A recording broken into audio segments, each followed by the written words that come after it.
Hello and welcome to episode number 22 of the Hafey Digital Podcast, a show for creators, makers, and doers, where my goal is to help you make to the max. We got a new sound effect this week. And in this episode, we're going to be talking all about how to start a podcast in the year of our Lord, 2020. Let's get into it.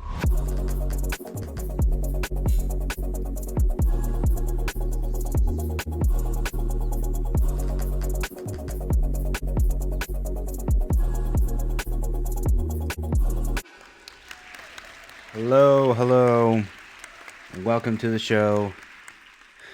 All right, it is Sunday. It is May the 3rd, and it is episode number 22 of the Hafey Digital Podcast. And I've been getting a lot of questions lately about how to start a podcast. I think with all the quarantining and all that stuff going on, that podcasting and just live streaming and all the kind of content that you can do from home has become a hot topic. And so I thought that it would be good to go through and just talk all the way through everything that I've done as far when it comes to building this whole podcast studio and starting this podcast. But first, be sure to hit that subscribe button if you haven't already, and follow me on social media at Ryan Hafey on Instagram and Twitter. And let's have a conversation, because I like talking to people on social media because it's fun. So I want to get into that and go through everything. We're going to talk about the gear that you need, the software that you need, hosting, how to actually set up a live stream. If I can show you in real time, we'll do that one too. But the reason that I want to get into this is because this episode of the Hafey Digital Podcast is brought to you by my most recent upload to my main channel, which is just youtube.com/Hafey Digital. And so I've been working on a series. It's taking me a lot longer than it should, but the series is all about how to set up your own live stream capable video podcast studio. So far, there are 3 videos in the series. The first of the 3 videos is just a tour of the studio itself, not getting too in-depth as to how everything works together. There's a little bit in there, but the second video is all about the gear. What gear do you need? How do you set it up? How does it all work together? So that video has been out for probably a month as of right now. And then I just published the 3rd video in the series on Friday, which is all about the software. So we kind of covered the gear and we covered the software. And if you watch those 2 videos together, kind of followed all the steps and guidelines in those 2 videos, you should also be up and running with your own podcast studio. So those videos are out there. A link to the most recent video, the software video, is in the description down below. It would be fantastic if you would go give that a look and give it a like, and yeah, hopefully you get some value out of that. One thing I wanted to show off though before we get into all the YouTube stuff or all the podcasting stuff is this. I've been eyeing one of these for a while, and this is a X-Rite Color Checker Passport. Now, granted, I think this one is geared more for photographers because of its small size, but this is basically a little super accurate color. It looks like a makeup palette, but it's just got, on this side, got a nice white balance card, and over here, you've got all the different colors of the rainbows and more areas there to help you nail your exposure. If you've ever seen, like in movies, when they do scene 22, take 5, action, and they clap that little clapper together, that thing serves a couple purposes. The first being that the clap sound helps with audio sync, but then also you'll see different colors on it, white and black and gray and the red and green and blue, all those colors, and those help the colorists when it comes to getting accurate colors in the scene. So that's what this is used for. So I just kind of wanted to experiment with this. I wanted to see if maybe I could take this image that you're seeing here, because as you know, in OBS, as you may know, you can create LUTs. You can create, like, say, for example, a LUT in Premiere, and then you have to process it a little bit in Photoshop to make it work in OBS. But then you can open it up in OBS so that you can grade your footage essentially before it goes out to YouTube or whatever. Maybe I'll make a video on that at some point. Excuse me, by the way, drinking black cherry Canada Dry sparkling seltzer. So it's giving me the burps today, but What's new? So yeah, the way that this works, and I still haven't dialed it in. I played with it a little bit, but the way that this light is set up and how dark it is over here, and just kind of where the light shines, it's I find it kind of different. Like if I tune my exposure, let's say to these black through white squares at the bottom, if I tune the black to where it's supposed to be, it ends up making all this area just completely black. So I have to kind of fine tune that. It's interesting kind of getting the colors dialed in and how differently it can look versus the colors that come straight out of the camera. So either way, this is something I'm going to have a lot of fun with. These things aren't cheap, by the way. This was like, I think it's like 80 or 90 bucks for this. And they have bigger ones that are way more expensive. That's part of the reason why I just got this one. One, because it's small and compact, but two, because it's already freaking $90. And if you want something more expensive, you're going to have to pay up for it, but that's how it goes. So that's that. All right. I don't think there's any other updates this week. Yeah, no, I think that was it. So let's get into the topic at hand. In 2020, it's 2020. It's 2020. So how can you start a podcast? If that's something that you've been considering, how do you do it? I'm going to go through some tips for whether you're a beginner. I'm going to go through some tips whether you're a little bit more advanced. If you want to do, let's say, audio only, or if you want to go all the way up to having something like this where it's, lighting and cameras and quality stuff going on and audio boards and all that kind of stuff. But let's just start. Let's say you're a full-on beginner and you want to start a podcast. And you want to just do audio for now. You just want to start simple. What's the simplest way to start? Simplest way to start is honestly with this right here. Grab your phone, and you can go on Amazon, for example, and pick up little microphones that'll plug into the lightning cable of your phone, and it just helps to increase the audio quality a little bit. I know that on this phone, I forget the name of the app, Voice Record. Let's see. That's the name, that top name right there, or that top whatever. It's called Voice Record. So you get my focus back, and boom. That's the app that I use to record audio. It gives you a lot more features as far as just controlling the quality of the audio and other things that the default recording app within the iPhone won't allow you to do. But I would recommend getting that. Go on Amazon. Get a simple microphone, look at the reviews, find something that works for most people, plug it in, and go to town. Just start recording it on your iPhone. And then as far as hosting, once you get done with your audio recording, the easiest platform that I've found when it comes to hosting a podcast is Anchor. It's Anchor. Let me see, is it .fm? Yeah, Anchor.fm. This is actually what my dashboard looks like here. Okay, see how many estimated audience of 6. Now, what I will say is that the analytics that you get from Anchor are not super great. I still don't have a huge audience, obviously, so my analytics are a little bit limited. But it's free. You don't have to pay anything for it. And my guess is that their business model is wrong button. There we go. I guess their business model is advertising. So they make it easy for you to say film like ad spots. And they'll, depending on your audience, they'll even give you certain offers for things like certain CPMs or whatever. And you can record, and based on how many listens you get, you'll get paid out for that. And I imagine they take a chunk off of that, which is why it's free to use. But the platform itself is super simple. When uploading, I always upload new episodes through the website. It's literally drag and drop, type in a title, type in a description, upload a thumbnail, and then that's it. And then it's out. And then it distributes it all across the board. Apple, Spotify, all those places. So I highly recommend Anchor. I believe they do have an iPhone app as well.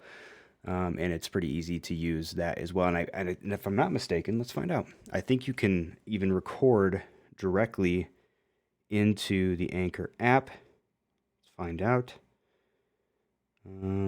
Record, yeah. So once again, you just open the app and you can press the little plus button at the bottom and then hit record and record right into the app. So super simple, highly recommended. Go with that.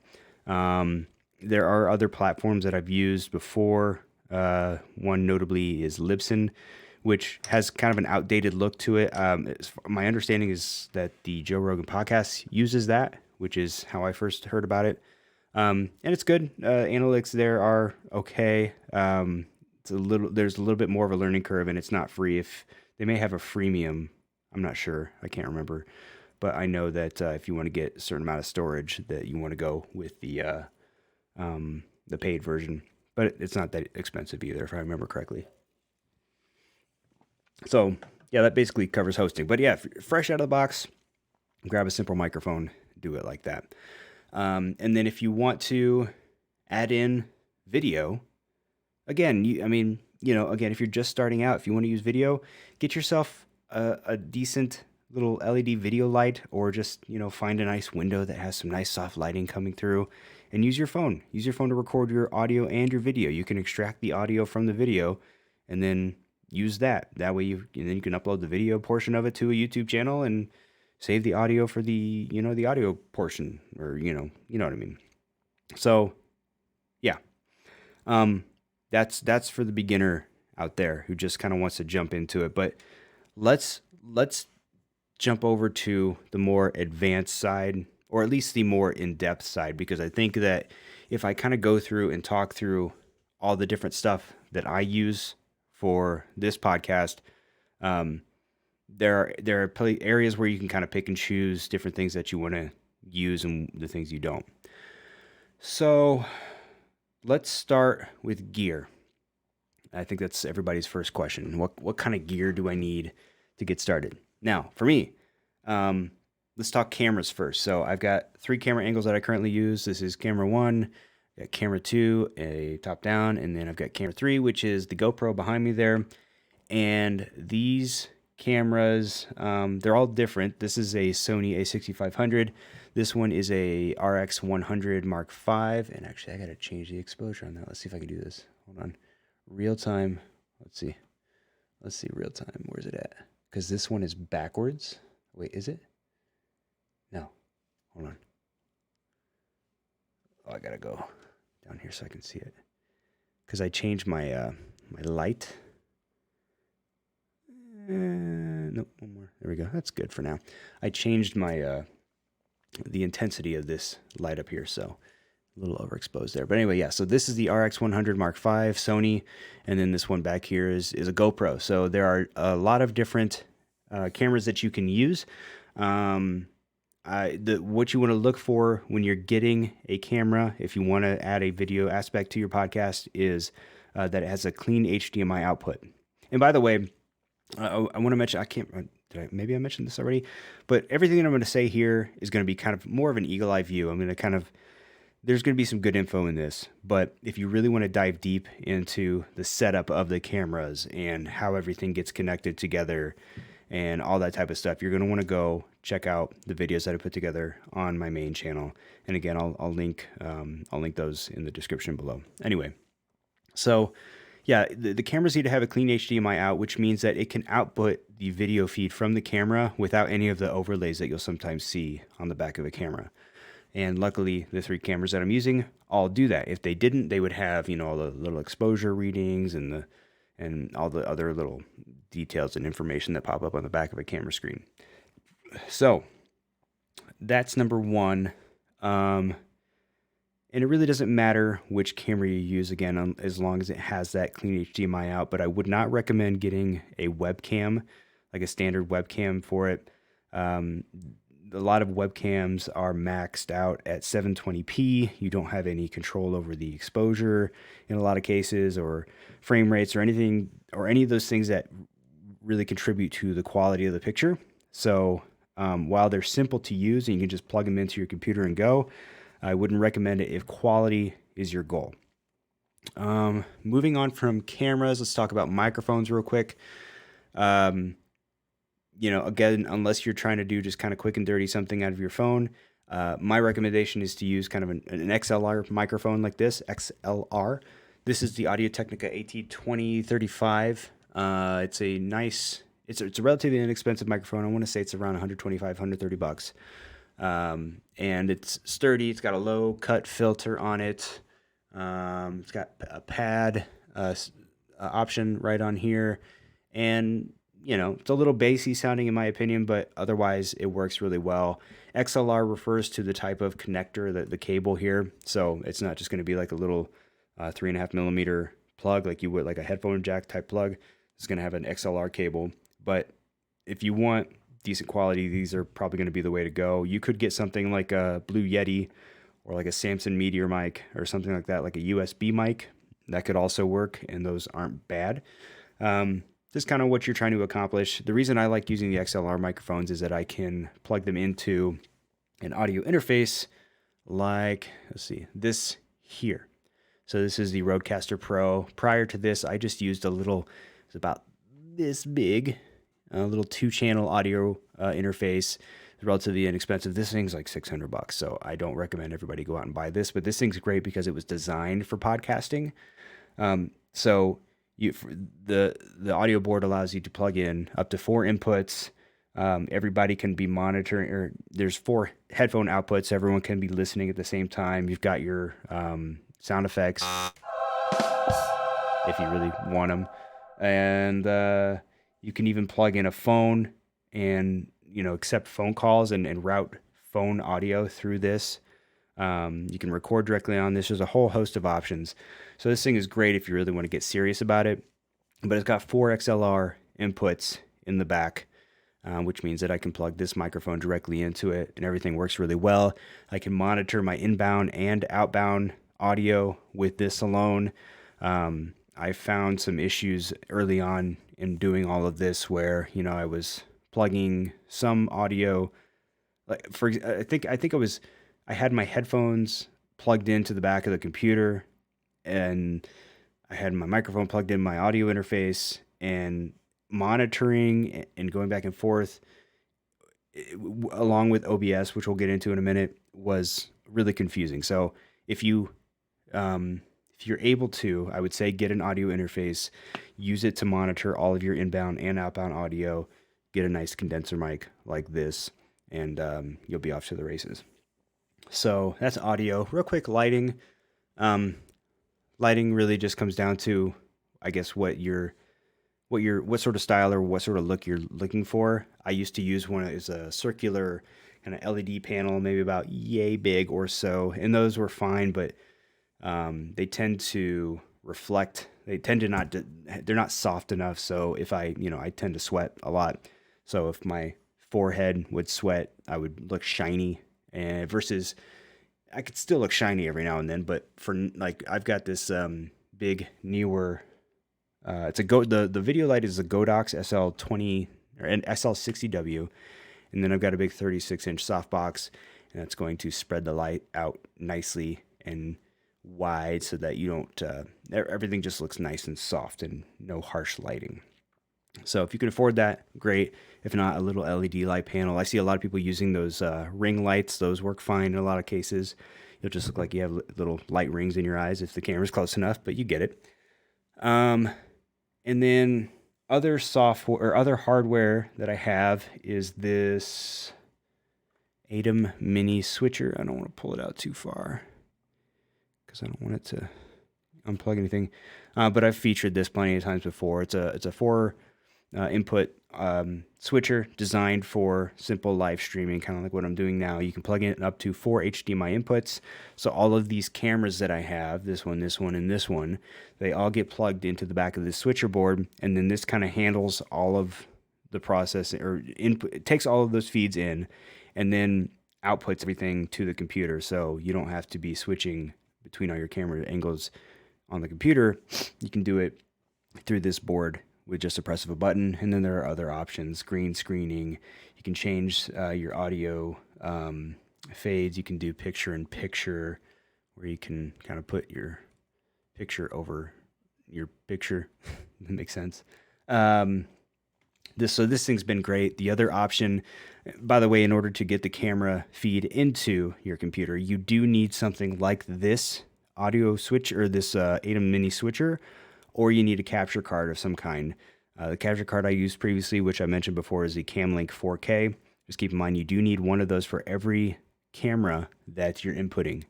So every camera angle is going to require its own capture card unless you have something like this, and this will replace, the ATEM Mini will replace up to 4 capture cards. Capture cards like the Camlink 4K I think are around $125, somewhere in that range, versus this, which is $300. So by the time you surpass 3 camera angles, you're better off getting this anyway, because you'd just be wasting money. And this thing honestly makes things easier. I do hear they're pretty hard to find right now, though. Again, because everyone's trying to get in on that podcast game. But if you can find one, and I think they just released the ATEM Mini Pro, which I haven't looked much into yet. But obviously it's going to have some more features. Just don't know exactly what those are.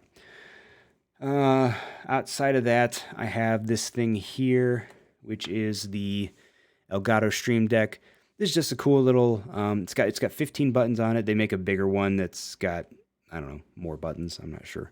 But it's a cool little device, and you can customize it. You can, for example, for every episode when I play my intro, I play it from this here. There you go.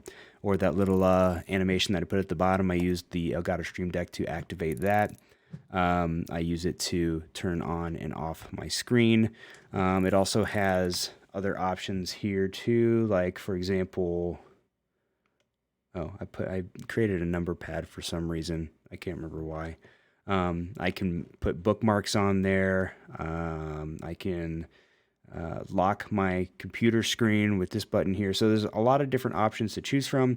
The best thing though, for the live streaming part of it, is how it integrates with OBS to, you can have it change between scenes and sources and do all sorts of stuff. There's a bunch of different stuff that you can do with that, and I talk a little bit about that in the software video that I just uploaded on Friday, which you should go check out because the link's in the description below, and you're awesome because you're going to watch it and click like and subscribe and all that. So, outside of that, what else on the hardware side? Get yourself some headphones. It's always good, especially if you're doing it solo, to be able to monitor your audio. Can't tell you how many times having these on would have come in handy, because I could have very easily messed up and not realized. In fact, one time there was a time when I was talking for maybe a minute without realizing that my audio wasn't up, but that was for a different purpose. But anyway, and why am I still on this view? I'm not really sure. We're just going with the flow. That's what we do here. So, yeah, that's it on the hardware side. On the software side, you're definitely gonna need OBS. Another one that I've heard of, but I haven't played around with, is OBS Streamlabs, I believe it's called. And I think that one is dedicated specifically for live streaming. And I guess in some ways, according to certain people, it's better or easier to use than standard OBS. I've just gotten used to OBS for a while now, and I find OBS at this point, like I understand it now, and it works for what I'm doing, so I'm sticking with OBS. But they're both free. OBS stands for Open Broadcaster Software, and it's what you're going to use to, you can use it to record your live streams. You can use it to start a live stream. It'll generate a feed for you that can be sent out to, Facebook, YouTube, Twitch, basically any platform out there that allows live streaming, you can use OBS for. So right now I'm streaming and recording this podcast using OBS, as I have for all other 21 other episodes that I've done in this podcast. So I highly recommend it. Again, I go deep into OBS in that software video, as far as how to set everything up to get up and running, what all the settings mean, how to add sources and scenes, and all that kind of stuff. So check that out. I think my dog's trying to come in. Hold on. Hello? Oh. Tum Tum decided to pay a visit. Come here. Come here. Come here. So,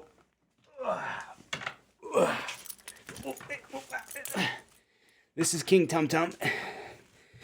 If you remember, we got him on February 23rd, and he weighed 18.4 pounds, I think. And now that was on February 23rd. Now we're going to weigh him in today. He'll probably weigh about 55, 56 pounds. This boy is massive. Say hello. No? Okay. Well, let me have some privacy now. And whatever, he's hanging out.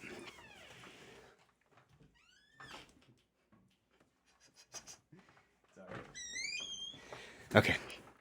Thank you to my wife for grabbing the dogs.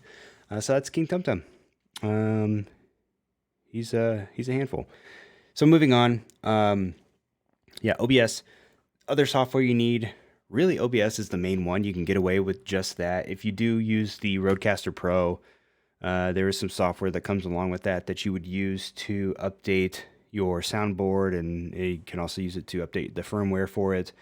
The Ada Mini does come with some software that you will also need because really there's only one setting that you need to adjust to make sure that you're up and running, and that's setting the frame rate and your resolution that you want to output from this. But other than that, you don't have to touch the software all that much for the simple stuff. The Elgato Stream Deck here comes with its own software also. Again, that's just to be able to customize all the buttons, so you definitely will need the software in order to use that. And that's the software. That's it. Live streaming. Now, I've only ever live streamed to YouTube and Facebook, and well, not me, but I've helped with some live streaming on Twitter. And the process is similar across all the platforms, regardless of what you use. And that is that the different platforms are going to provide you with a server URL and a stream key of some kind. So if I go to this view here, let's see, yes. So over here, this is kind of the default YouTube stream URL right there. It's called an RTMP feed. And then you have a stream key, which I'm not going to show because if I did that, then anyone could take over this stream key and that would not be good. So I'm going to leave that as is. But this is kind of the dashboard when you go live. It's going to show you how many people are watching, how many people like the video. It's going to tell you, a little bit about your connection and things like that. And really all you would have to do is copy your stream URL and your stream key and put it into OBS here. If you go into settings, stream, that's where you enter that information right in here. And then when you're ready to stream, you just simply hit start streaming. Excuse me. And after you hit start streaming, there's usually a little bit of a delay, anywhere from like 10 to 15 seconds. And I have a thread on my hair or on my hat that's bugging me. But once you hit start streaming and you go into your dashboard, which is this, at a certain point where it says end stream up there, it'll start to say go live. And that means that your stream has been accepted by YouTube and you can start your live stream. And as soon as you hit go live, from that point on, you're live, basically. So it's actually really easy to do and to get set up. That's actually probably going to be the next video in the podcast series, is how to start a live stream. But I'm going to have to think that one through because I know that Twitch is a big one. I've never live streamed on Twitch. I have a Twitch account that I've really done nothing with. So I'm not entirely sure how the process works there. So I have to think, okay, do I want to explore and try to do a per platform tutorial? Or do I just say, for example, kind of explain the basics of it as far as how it works, meaning OBS generates the feed, the platform, whether it be YouTube, Twitch, whatever, accepts that feed, and then given the server URL and stream key, and then that the platform then displays it when you're ready. Because I think that my thought is that if you can explain that into how it works versus just, in order to go live on YouTube, first click here, then click here, then click here, without explaining why, I don't think that's going to be as helpful. But maybe if I just stuck to YouTube and said, okay, this is how you do it. This is why it's done this way. This is why this works, blah, blah, blah. Maybe that will translate well to the other platforms for anyone who's watching. I'm hoping.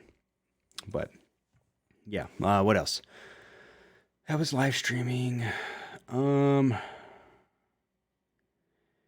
be honest, I didn't write down a ton of notes for this one because I've been doing this. I've been just focusing on all this for so long. Even before, I do a weekly podcast. I've done 22 of these now, which doesn't seem like a lot, but I mean, that's 22 weeks of doing podcasts. And then prior to that was at least, probably a couple months of testing off and on just to kind of figure everything out and get comfortable with it before I actually launch things.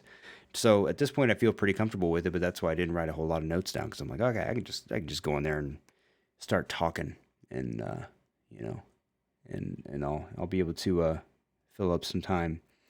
Maybe another tutorial too. This is the thing. There's so many different ways that you can teach podcasting and all the different parts of it. For example, I did Brendan Halbum, who hops in the chat every now and then. I had him on for one of the podcasts, and we did a live podcast. It was live streamed with a Skype integration. So I had him on Skype. That was a good learning experience. We had some flubs there. I think his internet connection might have been a little weak. So we ran into a couple of different issues. There was also an issue of latency. So when I was talking to him, there was little to no latency, but getting Skype then into OBS, there was maybe a few seconds. So it almost sounded like whenever he would finish talking, it almost sounded like I kept cutting him off, but that wasn't the case. It's just, there was like this kind of weird latency going on between me talking and OBS picking it up. So, so there's that. There's also in OBS, you can, as I've mentioned before, you can create filters. Let's see here. So we're back in OBS. I'm going to go back to my screen here. Yeah, you're going to have this, it may not work, but let's try it. If you go in your source filters, there you go. So might be, let's see, can I enlarge this? Yes, I can.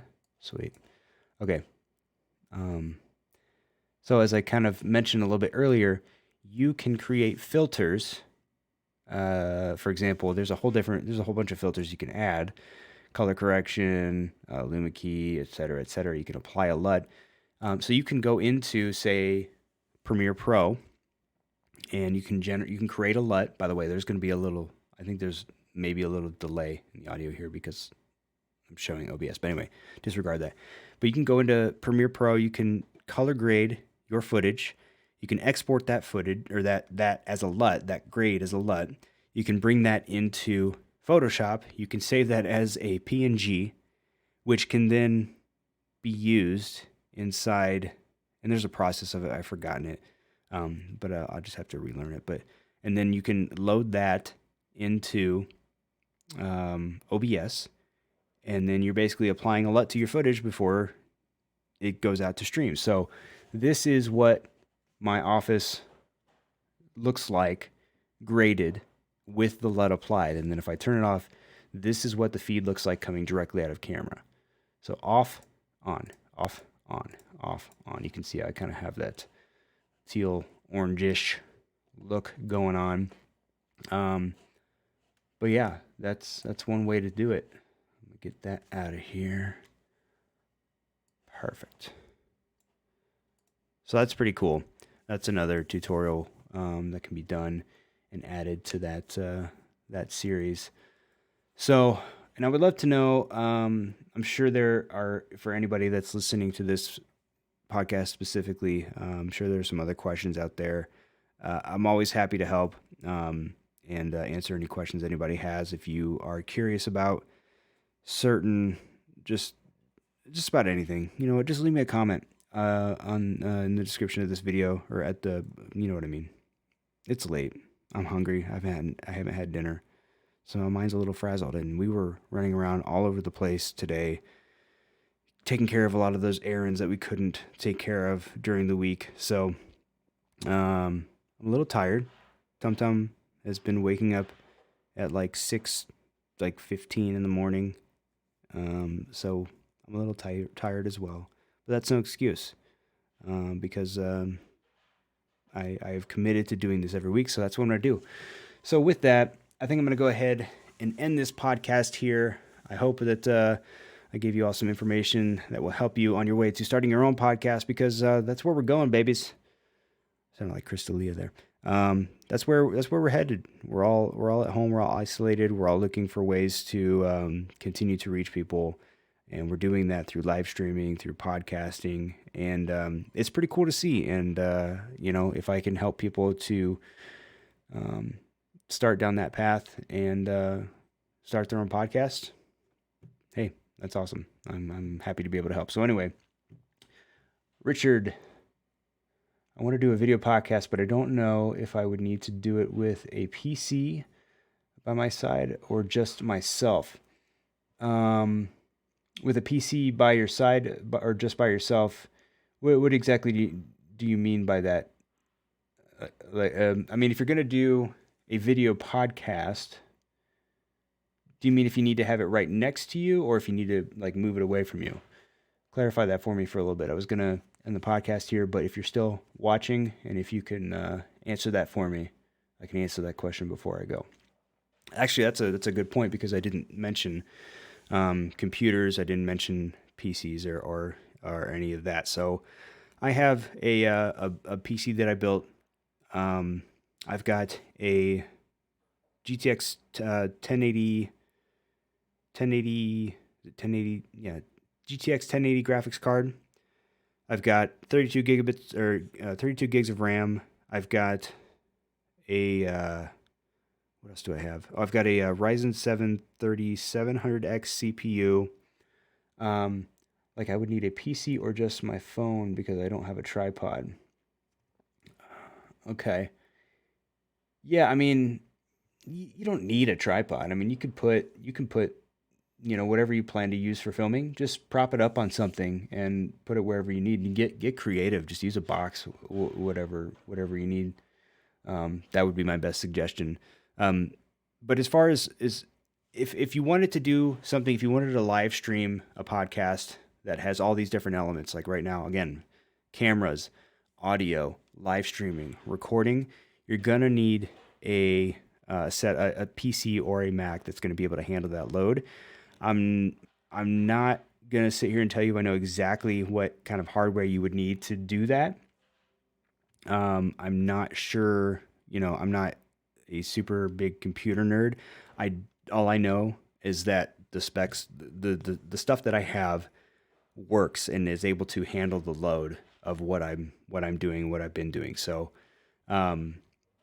you just kind of got to experiment. In the software video that I just published on Friday, I talk about that. And, within OBS, there are certain settings that you can adjust and toggle that will help you to, it'll help you to play with the quality a little bit, so that if you are overloading your system, if you're seeing drop frames, if you're using too much of your CPU, you can pull back on those things a little bit and change and tweak the settings so that you can make sure your system can handle it. Richard, I hope I helped you there. You said got it, good. I hope I could help. If not, let me know. Leave me a comment. If you have, that's all just to say that if you have an outdated system, if you've got a PC or Mac with old components, or just it's a few years old, you may have some challenges trying to accomplish all of this. I've got a buddy who's been trying to do a podcast, and he uses a Microsoft Surface, if I'm not mistaken, and it works, but it's not. I think he's run into some issues, or just his computer fan is running like crazy. So, you need a lot. You need some processing power to be able to process all of this. But again, if you want to, you don't have to live stream it. You could record it live, and then you're taking the live streaming part away from, you're not having to overload your computer with streaming capabilities, and then you can just upload the podcast later. So there's ways that you can work around it, but you just got to kind of test and play with the settings and see what your system can handle. And if it can't handle it, either upgrade your system or kind of downgrade your quality, or change up how you do it. So that would be cool. Good to know, Richard. Thank you. So those are my thoughts when it comes to computers. So anyway, with that, ladies and gentlemen, I've given you all the knowledge that I can afford to give today. Once again, last time I will say it, please go and watch the software video that I just published on Friday. The link is in the description below. And of course, hit that subscribe button if you're not subscribed already, and follow me on social media at Ryan Hafey on Instagram and Twitter. Let's have a conversation. Thank you so much for watching. As always, we will be back again next week, Sunday, 6 p.m. Pacific time seems to be the time that works best. So we're going to stick with that. And until then, I will see you. Thanks so much for watching, and bye-bye.